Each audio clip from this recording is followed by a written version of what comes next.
नमस्कार। आजकेर अनुष्ठाने दर्शक भक्त आमार एकटा अनुष्ठान आमी करेछिलाम किछु मास आगे जे बेल गाছে যিনি থাকেন শিব বাবা সেই নিয়ে অনুষ্ঠান করেছিলাম। তো অনেকে লাইক করেছেন, শেয়ার করেছেন, সাবস্ক্রাইব করেছেন, দেখাতে এসেছেন।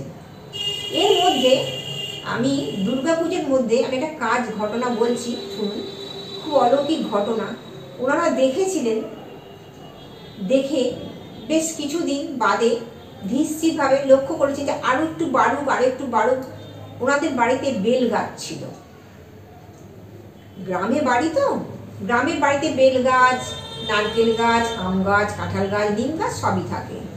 বলছে মেয়েটা গ্র্যাজুয়েশন কমপ্লিট করেছে, পুজোর সময় আমাকে ফোনটা পাঠালো, ফোনটা করলো। ফোনটা পাঠালো বলতে মেয়েকে দিয়ে ফোনটা পাঠালো, মা পরে ফোন করলো। কি ব্যাপার? মেয়ে বলল যে আমার না শরীরটা সন্ধে হলেই খুব খারাপ লাগে, খুব খারাপ লাগে। তা আমি বললাম ফোনে এত কথা, অনেকগুলো কথা শুনলাম, তা তোমরা কোথায় থাকো? না আমরা বর্ধমানে থাকি। তা বর্ধমান আমি চেম্বার করি, চুদ্রও চেম্বার করি। তা তোমরা এসে দেখা করে মন খুলে কথা বলো। বলছে একটু মা বলছে কথা বলবে। মেয়েটি কিন্তু বলতে চাইছিল, কারণ যার সিমটম হয় সে কিছুটা জানে, আর যিনি সিমটমটা দেখেন তার বেশি দ্বিগুণ জানতে পারে।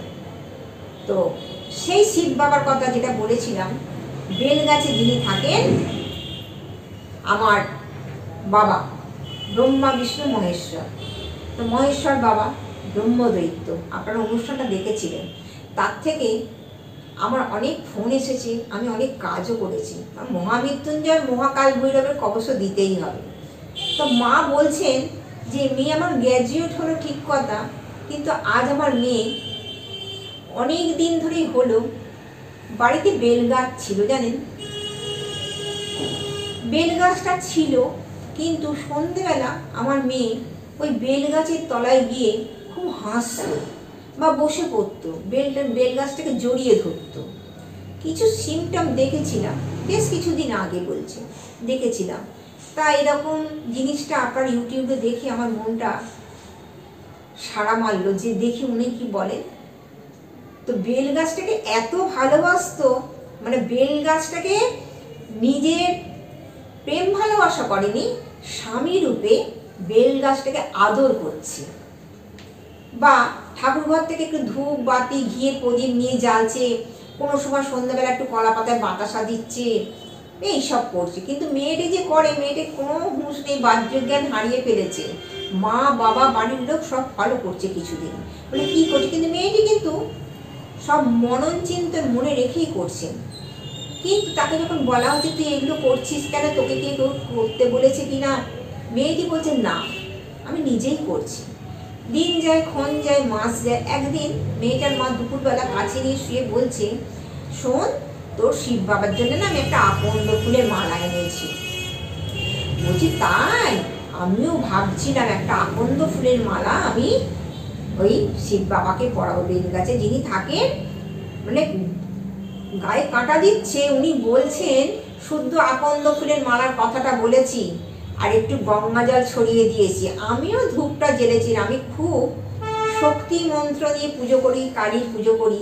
মেয়েকে দুপুরবেলা কাছে শুয়ে ওর কথাগুলো আমি আদায় করবো, যে কোনো বন্ধু বান্ধব বলেছি না কোথাও থেকে শিখে এসছি বেল গাছকে পুজো করতে হবে, তুই আমায় বলতো। তো মেয়েটি বলছে যে মা রাত 12টার সময় ত্রিশূল হাতে, মাথায় জটা, বাকছাল আছে, হাতে কুমণ্ডল, তুমি যখন আমার পাশে শুয়ে থাকো ওই খাটের পাশে উনি আমার আসেন। তো বলে কই আমায় তো কোনোদিন ডাকিসনি। বলছে মা তুমি তো খুব ঘুমো, আর আমি ডাকিনি। আমি ওনার সঙ্গে কত কথা বলি, ওনার সঙ্গে কত গল্প করি, উনি আমাকে আশীর্বাদ করেন, ভালোবাসেন। দেখুন শিব বাবা আশীর্বাদ করছেন যে মেয়েটির যাতে ভালো ঘরে বিবাহ হয়। বলছে মেয়েটি বলছে, আমাকে এই কথাও বলেছে তোর ভালো ঘরে বিয়ে হবে, অনেক বড় লোকের বাড়ি বিয়ে হবে, তুই কিন্তু বিয়ের সময় যখন যাবি একটা ছোট্ট বেল গাছ নিয়ে যাবি। লোকে গোপাল নিয়ে যায়, নারায়ণ নিয়ে যায়, শিব নিয়ে যায়, তা বলেছে একটা বেল গাছে আমি থাকি। মা লাফিয়ে উঠে কাছে নিয়ে কোলে শুয়ে মাথায় হাত বুলিয়ে আরও কথা বার করছে। বলছে, তুই কবে থেকে এরকম দেখেছিস বলতো? বলছে, বেশ কয়েক মাস আগে যখন আমি গলি দিয়ে ঢুকছি তখন আমার পিছু পিছু একজন আসছে পায়ে খড়ম পড়ে। তখন রাত্রি 8টা। আমি পেছন ফিরে তাকিয়ে দেখলাম অভূতপূর্ণ জ্যোতি, অভূতপূর্ণ দেখতে, মাথায় জটা, হাতে ত্রিশূল কুমণ্ডল। আমি আগে আগে যাচ্ছি, আমি ঘরে ঢুকলাম, উনি বেল গাছের সঙ্গে মিলিয়ে গেলেন। তখন থেকে আমার মনে হলো যে আমি তো শিব পুজো করি ছোট থেকে, তুমি শিখিয়েছো তো, উনি শিব বাবা ছাড়া আর কেউ নয়। তাই জন্যে মা তুমি না রোজ সকালবেলা একটু গোবর নেতা দিয়ে গ্রামের দিকে দেবে, একটু জল তত্ত্বর গঙ্গা জল দেবে, একটু কলা পাতায় করে তুমি বাতাসা আর জল দেবে। কারণ উনি আমায় বলেছেন, যিনি ত্রিসন্ধ্যা আমার জপান্নিক করেন, যিনি ত্রিসন্ধ্যা আমাকে খেতে দেন, আমি তার সশরীরে বসবাস করি, তার বিপদ থেকে আমি উদ্ধার করি তাকে, মহামৃত্যুঞ্জয় শিব বাবা। দেখুন, মা অত বড় ফ্যামিলি, 10-12 জন থাকে, একান্নবর্তী পরিবার, গ্রামের ব্যাপার, কেউ দেখতে পায় না, মেয়েটি দেখতে পায়।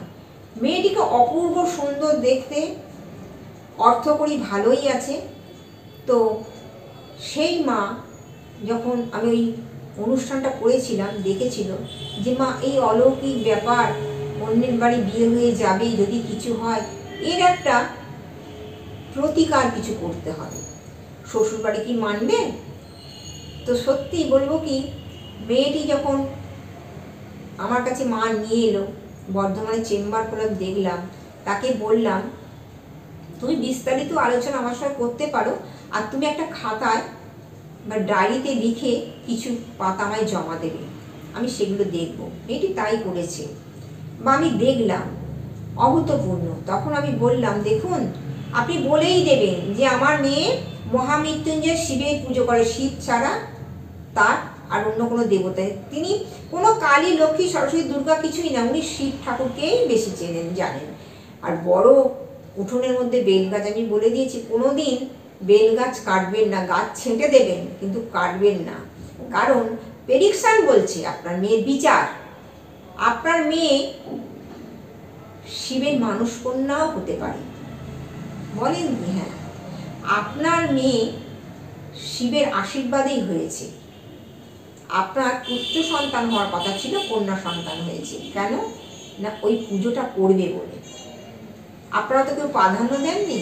কিন্তু বেল গাছ ছাঁটবেন কিন্তু কাটবেন না, যদি কাটতে হয় নতুন বেল গাছ পাশে বসিয়ে কাটবেন। আপনি বেল গাছ কাটলে আপনার মেয়ে কিন্তু থাকবে না। সে কি কথা?